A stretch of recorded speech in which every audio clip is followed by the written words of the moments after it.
என்னை பொறுத்த வரைக்கும் ஒரு 3, 4 செலக்ஷன்ஸ் வந்து எனக்கு சர்ப்ரைசிங்கா இருக்கு.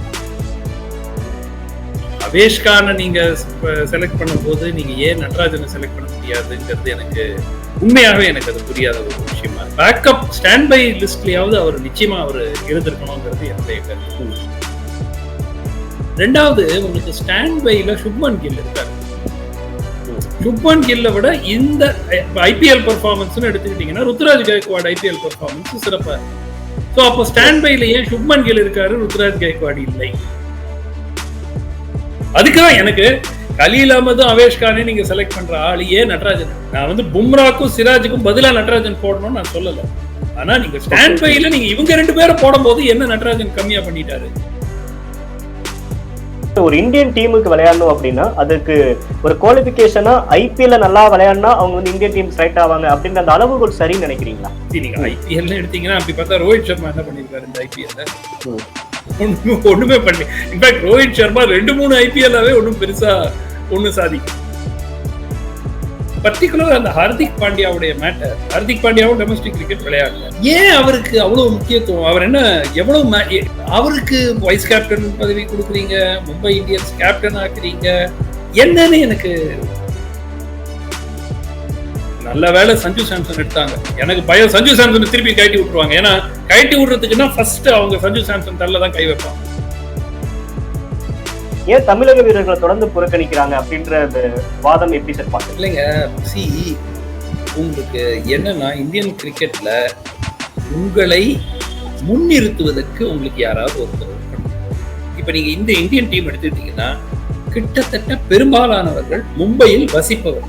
யசஸ்வி ஜெய்ஸ்வால் மும்பை, ரோஹித் சர்மா மும்பை, சூரியகுமார் யாதவ் மும்பை, ஜஸ்பிரீத் பும்ரா மும்பை, ஹார்திக் பாண்டியா மும்பை. ஒரு ஃபெமிலியாரிட்டி, ஒரு பர்சன் உங்களுக்கு தேவைங்க. யாராவது பரிந்துரை செய்யணும். பரிந்துரை செய்யணும்னா ஒரு தண்ட பிளேயரை பரிந்துரை செய்யணும்னு நான் சொல்லல. உங்களை புஷ் பண்றதுக்கு அங்க ஒரு ஆள், அது நடராஜன் இல்ல. அதுதான் பிரச்சனை. அனைவருக்கும் வணக்கம். இன்றைய சிறப்பு நேர்காணலில் நம்மோடு இணைந்திருக்கிறார் கிரிக்கெட் விமர்சகர் சுமன் சி ராமன் அவர்கள். சார் வணக்கம். வணக்கம் சார், எப்படி இருக்கீங்க? நல்லா இருக்கேன், நீங்க எப்படி இருக்கீங்க? நல்லா இருக்கேன் சார். சார், நேற்று T20 உலகக்கோப்பைக்கான இந்திய அணி அறிவிக்கப்பட்டிருக்கு. எப்படி சார் இருக்கு இந்த டீம் செலெக்ஷன்? உங்களோட இனிஷியல் தாட்ஸ் என்ன இதை பத்தி? அதாவது எந்த ஒரு அணி வந்து செலக்ட் ஆனாலும் ஒரு 2-3 ஒப்பீனியன் இருக்கும். இவங்களை எடுத்திருக்கலாம், இவங்களை விட்டுருக்கலாம், இவர் எதுக்கு இருக்காரு. அதே மாதிரி தான் இந்த அணியும். என்னை பொறுத்த வரைக்கும் ஒரு 3-4 செலெக்ஷன்ஸ் வந்து எனக்கு சர்ப்ரைசிங்கா இருந்தது. சர்ப்ரைசிங்கா இருந்ததுன்னா, ஒன்று அணியில் இடம் பெறாதவர்கள் ஓரிரு நபர்கள். அதுல நான் குறிப்பிட்டு 2 பேரை சொல்லணும். ஒன்னு வந்து ரிங்கு சிங், இன்னொன்னு வந்து நடராஜன். நடராஜனுக்கு வந்து அட்லீஸ்ட் மெயின் டீம்ல இல்லைன்னா கூட அட்லீஸ்ட் அந்த ஸ்டாண்ட் பை லிஸ்ட்ல அவர் இருப்பாரு. நீங்க அவேஷ்கான நீங்க செலக்ட் பண்ணும்போது நீங்க ஏன் நடராஜனை செலக்ட் பண்ண முடியாதுங்கிறது எனக்கு உண்மையாகவே எனக்கு அது புரியாத ஒரு விஷயமா இருக்கு. நான் அதுக்காக ஜஸ்பிரீத் பும்ராக்கு பதிலாக நடராஜன் வருவாருன்னு நான் சொல்லலை. ஆனால் நம்ம ஒரு ஒரு அந்த பேக்கப் ஸ்டாண்ட் பை லிஸ்ட்லயாவது அவர் நிச்சயமா அவர் இருந்திருக்கணுங்கிறது என்னுடைய கருத்து. ரெண்டாவது ரிங்கு சிங். இந்த டீம் செலெக்ஷன் என்ன பேசிஸ்ல ஐபிஎல் பெர்ஃபார்மன்ஸ்னு பாத்தீங்கன்னா, உங்களுக்கு ஹார்திக் பாண்டியா என்ன பெருசா பண்ணியிருக்காரு இந்த ஐபிஎல்ல? எதுவுமே பண்ணல. அவர் வெறும் ரெபுடேஷன் பண்ணல, பேட்டிங்லயே கான்ட்ரிபியூட் பண்ணல. ஆமா, ஆனா அவர் ரெபுடேஷன்ல போறாரு. பழைய ரெபுடேஷன். ஹார்திக் பாண்டியா ஒரு காலகட்டத்துல அடிச்சிருக்காரு, ஒரு காலகட்டத்துல விக்கெட் எடுத்திருக்காரு. அப்படிங்கிற ஒரு பழைய ரெபுடேஷன்ல ஒரு டீமுடைய வைஸ் கேப்டனா போறாரு. ரெண்டாவது, உங்களுக்கு ஸ்டாண்ட் பைல சுப்மன் கில் இருக்காரு. சுப்மன் கில்லை விட இந்த ஐபிஎல் பெர்ஃபார்மன்ஸ் எடுத்துக்கிட்டீங்கன்னா ருத்ராஜ் கைக்வாட் ஐபிஎல் பெர்ஃபார்மன்ஸ் சிறப்பா இருக்கு. ஸோ அப்போ ஸ்டாண்ட் பைல ஏன் சுப்மன் கில் இருக்காரு, ருத்ராஜ் கைக்வாட் இல்லை? இது இந்த மாதிரி நிறைய நம்ம கேள்விகள் கேட்டுட்டே போலாம். இன்னொரு மிக முக்கியமான விஷயம் வந்து, இந்த பயம் அறியாத இளைஞர்கள் அப்படின்னு ஒரு குரூப் வந்து இப்போ ஃபார்ம் ஆயிருக்காங்க. ஜெய்ஸ்வால் இருக்காரு, ரிங்கு சிங் இருக்காரு. இவங்கெல்லாம் வந்து ஒரு நெக்ஸ்ட் ஜெனரேஷன்.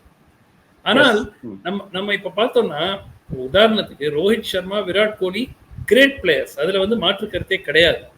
ஆனால் இன்றைய T20 ரிக்குவயர்மெண்ட்டுக்கு அவங்க தான் ஐடியலா அப்படிங்கிறது ஒரு ஒரு மிகப்பெரிய ஒரு கேள்விக்குறி. இப்போ ஃபினிஷர் அப்படின்னா நமக்கு யார் ஃபினிஷர்? ஹார்திக் பாண்டியாவும் ஜடேஜாவும் தான் இப்போ நம்ம ஃபினிஷர்ஸா போறாங்க. வேற யாரும் இல்ல டீம்ல ஃபினிஷர்ஸ்ன்னு சொன்னாக்க. நீங்க உங்களுக்கு ஒரு 17வது ஓவர்லயோ 18வது ஓவர்லயோ உள்ள வந்து ஒரு ரேப்பிடா ஒரு 40-50 ரன் அடிக்கிறதுக்கு யார் இருக்காங்க? above 200 ஸ்ட்ரைக் ரேட்ல சொல்றீங்க. above 200 ஸ்ட்ரைக் ரேட்ல அடிக்கிறதுக்கு உங்களுக்கு ஒரு 2 ஃபினிஷர்ஸ் வேணும். அதுக்கு தான் என்னுடைய எதிர்பார்ப்பு. ரிங்கு சிங் டீம்ல இருந்திருப்பாரு. நீங்க ஜடேஜா எடுத்திருக்கீங்க, அப்போ எதுக்கு அக்சர் பட்டேல் என்ன பண்ண போறாரு? ரைட்டா? இப்போ ஜடேஜா நீங்க எடுத்துட்டீங்கன்னா அக்சர் பட்டேலையும் நீங்க எடுக்க வேண்டிய ஒரு ஒரு கம்பல்ஷன் நான் பார்க்கறேன். நான் என்ன பண்ணியிருப்பேன்னா, ஒரு உதாரணத்துக்கு அக்சர் பட்டேலுக்கு பதிலாக I would have brought in an extra batsman Rinku Singh. ஏற்கனவே உங்களுக்கு வந்து ஜடேஜா இருக்காரு, குல்தீப் யாதவ் இருக்காரு, இப்போ யுஸ்வேந்திர சஹல் இருக்காரு. ஸோ உங்களுக்கு ஸ்பின் டிபார்ட்மெண்ட்ல உங்களுக்கு ஷார்டேஜ்னு ஒன்றும் கிடையாது. ஸோ எனக்கு இப்போ பேட்டிங்னு பார்த்தீங்கன்னா, இப்போ சரி ரோஹித் சர்மா, ஜெய்ஸ்வால், அதுக்கு பிறகு கோலி, விராட்டுக்கு அடுத்தது நம்பர் 4ல வந்து யார் ஆட போறாங்க? சஞ்சு சாம்சனா, ரிஷப் பந்தா, சிவம் துபேயா, சூரியகுமார் யாதவ் விட்டுட்டீங்க சார். சூரியகுமார் யாதவா? யாரு 4, யாரு 5, யாரு 6?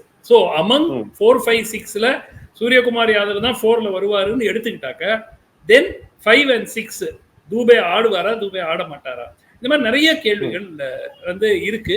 பட் இது ரொம்ப மோசமான டீம்னு நான் யாருமே சொல்ல மாட்டேன். இந்த டீம்ல கிட்டத்தட்ட ஒரு 12 பிளேயர்ஸ் 11 பிளேயர்ஸ் வந்து ஆட்டோமேட்டிக் சாய்ஸ்.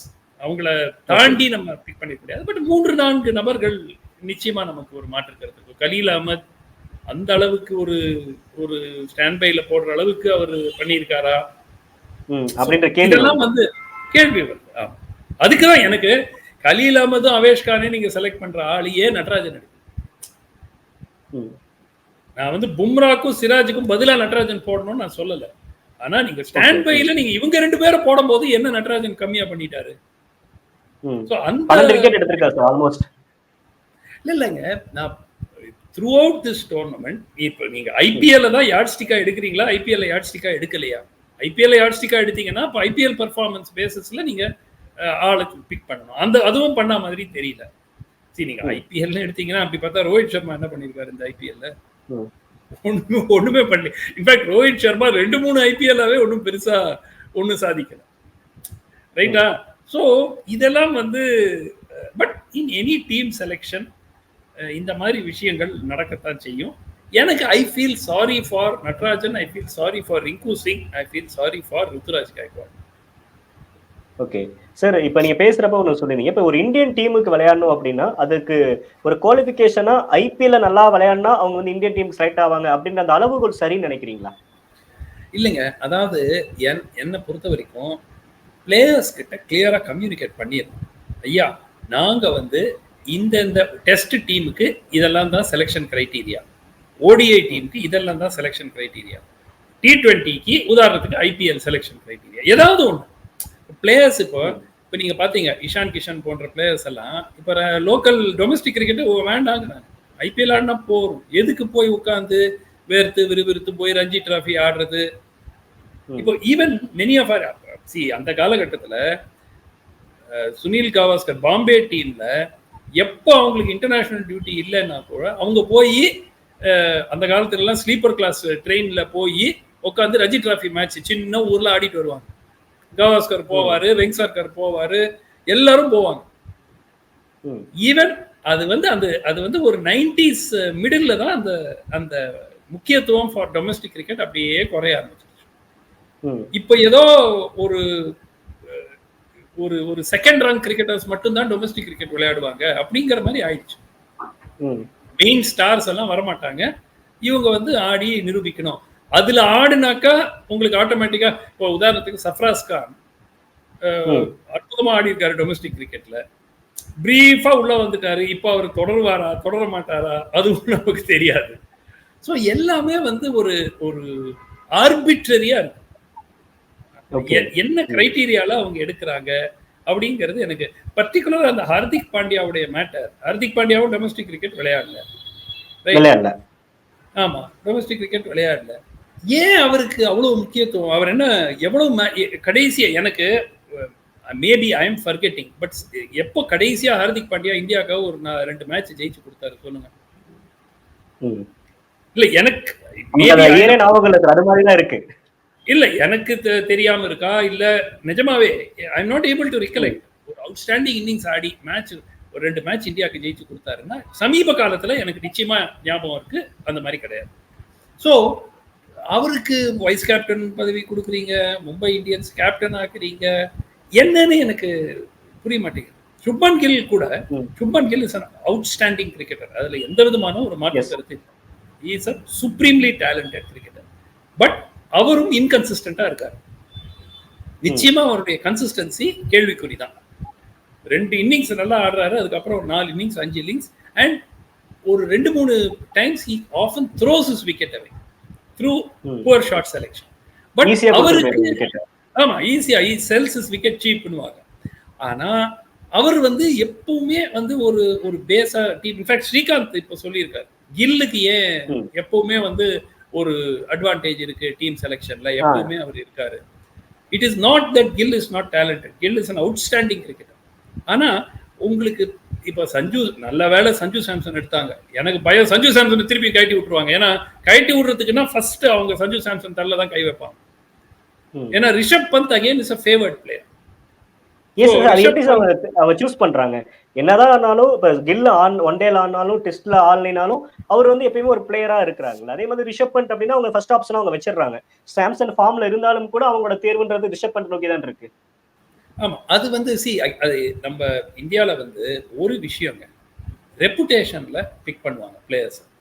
நீங்க 4-3 வருஷம் முன்னாடி நீங்க மேட்ச் ஜெயிச்சு கொடுத்தீங்கன்னா இன்னைக்கு ஜெயிச்சு கொடுத்தீங்கன்னு ஒரு நம்பிக்கையில பிக் பண்ணுவாங்க. இப்போ ஆஸ்திரேலியாவில் எடுத்துங்க, ஸ்டீவ் ஸ்மித் கிடையாது டீம்ல, T20 டீம்ல ஸ்டீவ் ஸ்மித் கிடையாது. ஸ்டீவ் ஸ்மித் பவுண்ட் ஐபிஎல்லயே அவர் விளையாடுறது கிடையாது. இப்போ T20 விட்டு ஒரு மாதிரி அவரை ஈஸ் அவுட் பண்ணிட்டாங்க. பிக் பேஷ் ஆமா அவர் பட் என்னன்னா நீங்க அந்த you are as good as your last innings, அவ்வளவுதான். அந்த கிரைட்டீரியா வச்சுதான் இப்போ மிச்சல் மார்ஷை கேப்டனா போடுறாங்க.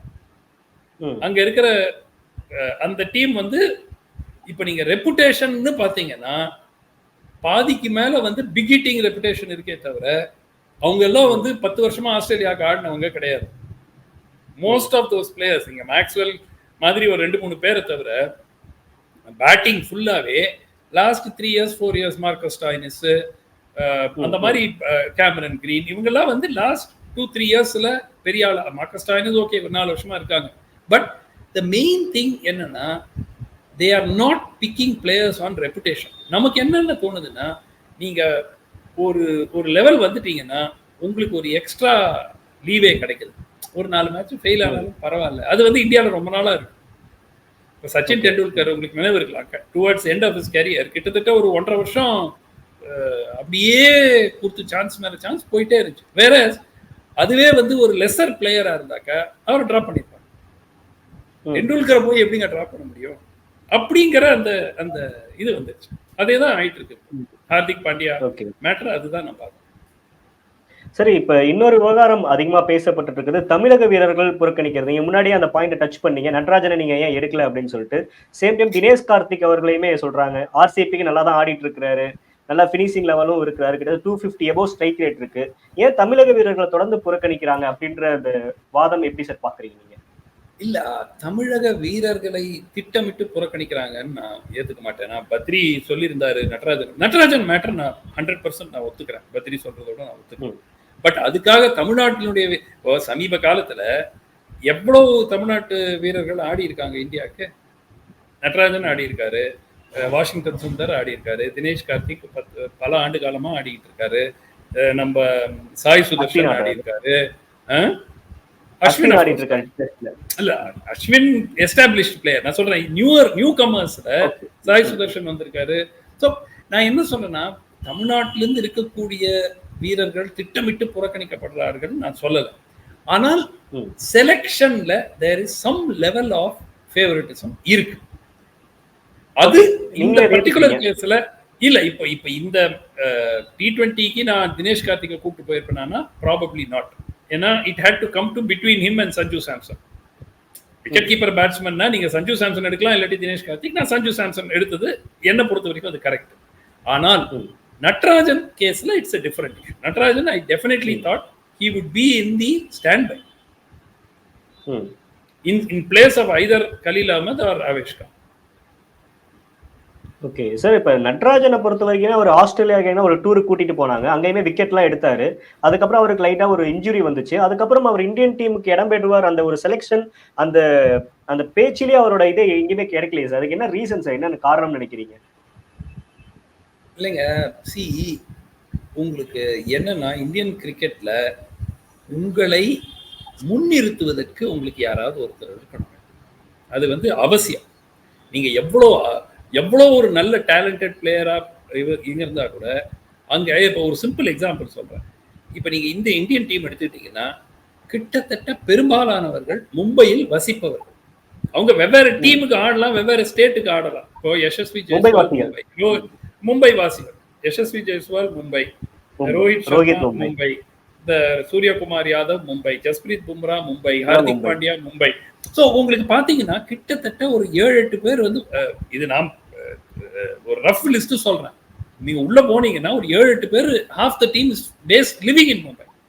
ஸோ லிவிங் இன் மும்பைனா அதுக்காக உங்களுக்கு ஃபேவரட்டிசம் நான் சொல்லலை.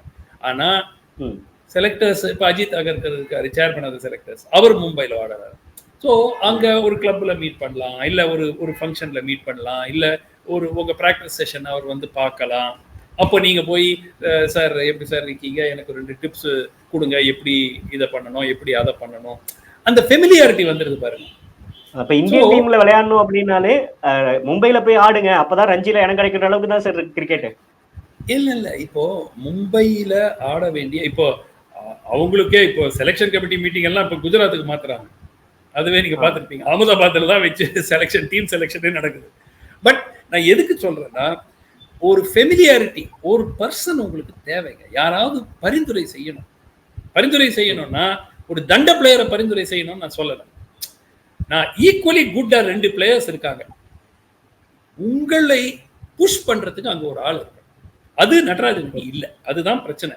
அதாவது எனக்கு இந்த 2 பேர் ஈக்குவலா இருக்காங்க சார், இவரையும் எடுக்கலாம் அவரையும் எடுக்கலாம்னா இவருக்கு பதிலா இவரை எடுங்கன்னு சொல்றதுக்கு ஒரு ஆள் வேணும். அதுதான் நான் சொல்றேன். ஐ அம் நாட் சேயிங் ஒருத்தர் வேணும்.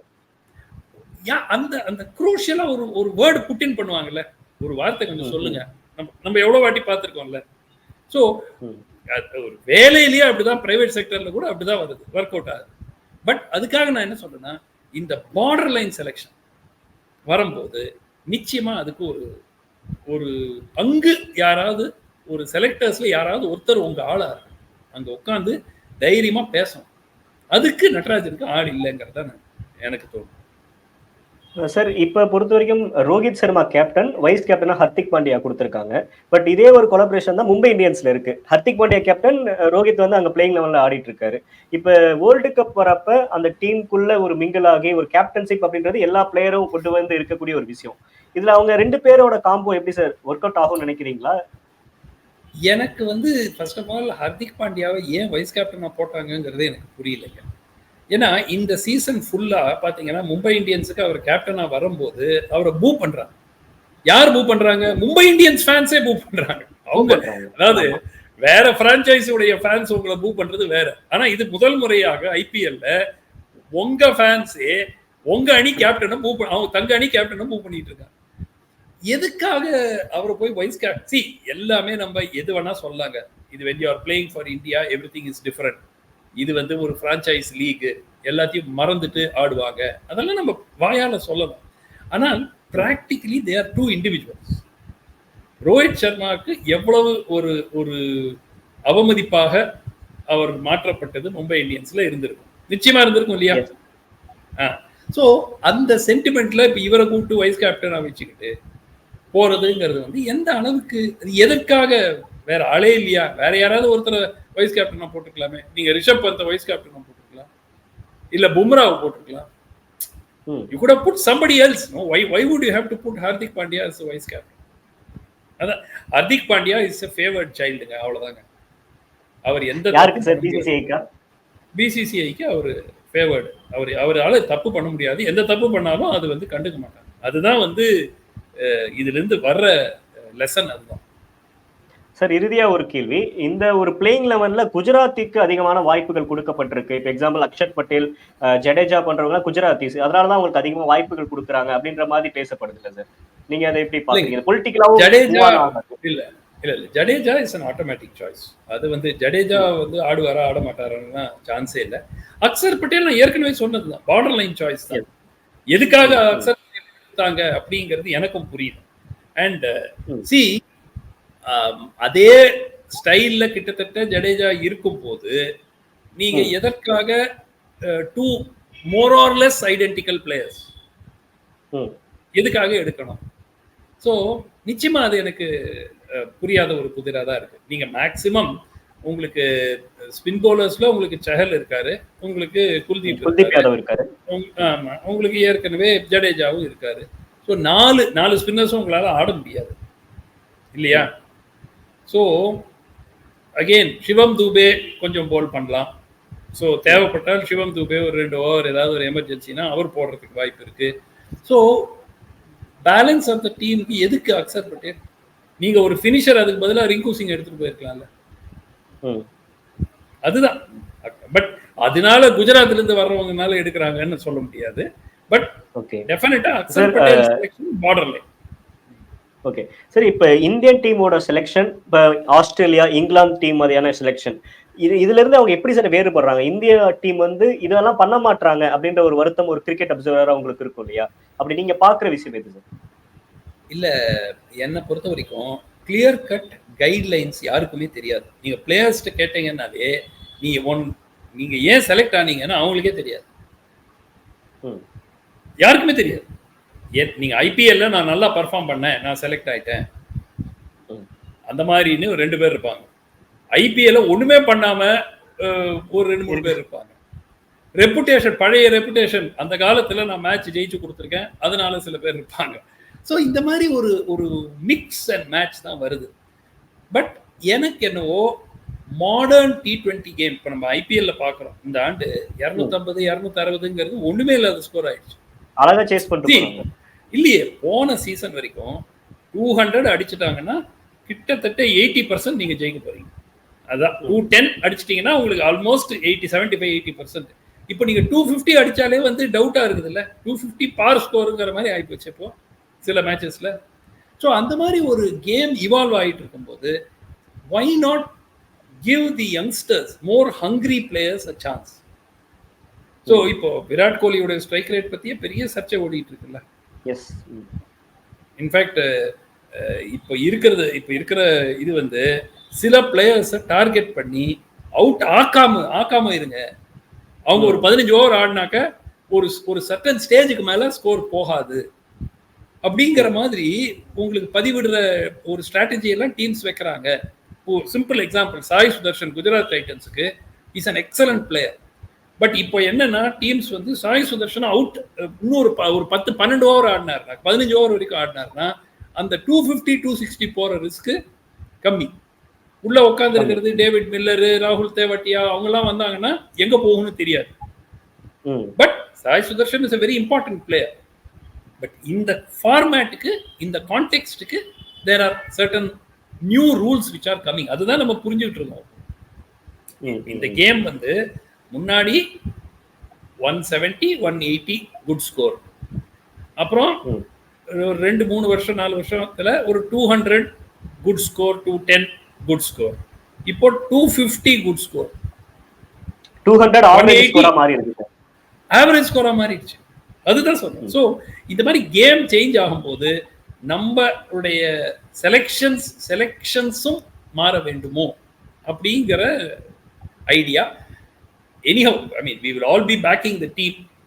ஸோ சூப்பர் 8க்கு ஒன்றும் ப்ராப்ளம் இருக்காது. ஏன்னா ஒரே ஒரு கேம் தான், இந்தியா பாகிஸ்தான் ஒன்று தான். அதுக்கப்புறம் சூப்பர் 8க்கு வந்துருவோம். சூப்பர் 8ல எப்படி போகுதுங்கிறது we'll have to wait and see. And those Super 8 matches are to be played in West Indies. Sir, west Indies USA 2 பிட்ச்ல நடக்குது. அங்க எப்படி சார் பிட்ச் கண்டிஷன் இருக்கும்? ஹை ஸ்கோரிங் கேமா இருக்குமா இல்ல எப்படி சார்? அங்கெல்லாம் எது பவுலிங்ல எது மாதிரி பவுலிங் எடுபடுவாங்க? இல்ல, இதுல டெஃபினட்டா வந்து நம்ம வந்து முதல் செட் ஆஃப் மேட்சஸ் எல்லாமே யூஎஸ்ல தான் ஆடுறோம். we are not playing in West Indies at all. இந்த ஃபர்ஸ்ட் 4 மேட்ச் வந்து முழுமையா யூஎஸ்ல ஐ திங்க் நியூயார்க்ல பெரும்பாலான போட்டிகள், அதுக்கப்புறம் ஒரு போட்டி ஃப்ளாரிடாலயோ எங்கேயோ ஆடுறோம். ஸோ மொத்தமா நம்ம வெஸ்ட் இண்டீஸ்க்கே ஃபர்ஸ்ட் ஃபேஸ் ஆஃப் த டோர்னமெண்ட்ல போவே இல்லை. அதுக்கப்புறம் தான் சூப்பர் 8க்கு தான் நம்ம வெஸ்ட் இண்டீஸ்க்கே போறோம். அது வந்து எனக்கு I am not very happy with that. ஏன்னா நம்ம எங்க வந்து கீ மேட்சஸ் ஆடுறோமோ அங்கேயே ஏர்லியர் மேட்சஸ் ஆடுறதா எப்பவுமே ஒரு டீமுக்கு நல்லது. இப்போ கயானாலயோ பார்படோஸ்லயோ சூப்பர் 8 கேம்ஸ் ஆட போறோம், செமிஃபைனல் மேட்ச் ஆட போறோம்னா அங்கேயே பிரிலிமினரி மேட்ச் ஆடினா நமக்கு பழகி போயிடும். இப்போ வேற இப்போ 3 மேட்ச் நியூயார்க்ல ஆடிட்டு 1 மேட்ச் ஃப்ளாரிடால ஆடிட்டு then we are shifting to the West Indies.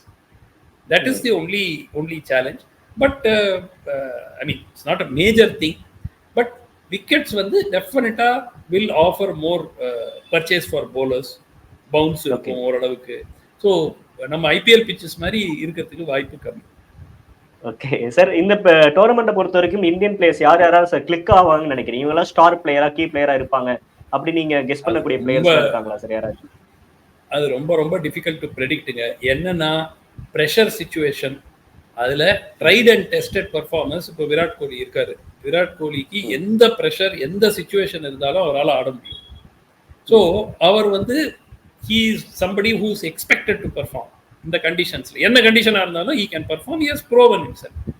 அது மாதிரி to a lesser extent Rohit Sharma அவ்வளோ ஃபார்ம்ல இருக்காருன்னு நான் சொல்ல மாட்டேன். But as the captain responsibility அதெல்லாம் இருக்கு. பட் இந்த டோர்னமெண்ட்டை பொறுத்த வரைக்கும் போலிங் எப்படி ஷேப் அப் ஆகும்? நமக்கு match winner on a quick விக்கெட்னா பும்ரா ஒருத்தர் தான். மற்ற குவிக் போலர்ஸ், அது சிராஜா இருக்கட்டும் இல்லை ஹார்திக் பாண்டியா இருக்கட்டும், தேர் நாட் மேட்ச் வின்னிங் போலர்ஸ். என்னைக்காவது ஒரு நாள் ஏதாவது ஒரு 3 விக்கெட் 4 விக்கெட் எடுக்கலாம். பட் கன்சிஸ்டண்டா உங்களுக்கு மேட்சை ஜெயிச்சு கொடுப்பாங்கன்னு ஒரே ஒரு ஃபாஸ்ட் போலர் தான் இருக்காரு. ஸோ இஃப் விக்கெட்ஸ் வந்து ஸ்பின்னுக்கு அசிஸ்டன்ஸ் கொடுக்கலன்னா நம்ம போலிங் எப்படி தாக்கு பிடிக்கும் அப்படிங்கிறதும் ஒரு இது. Grounds in West Indies are not very large.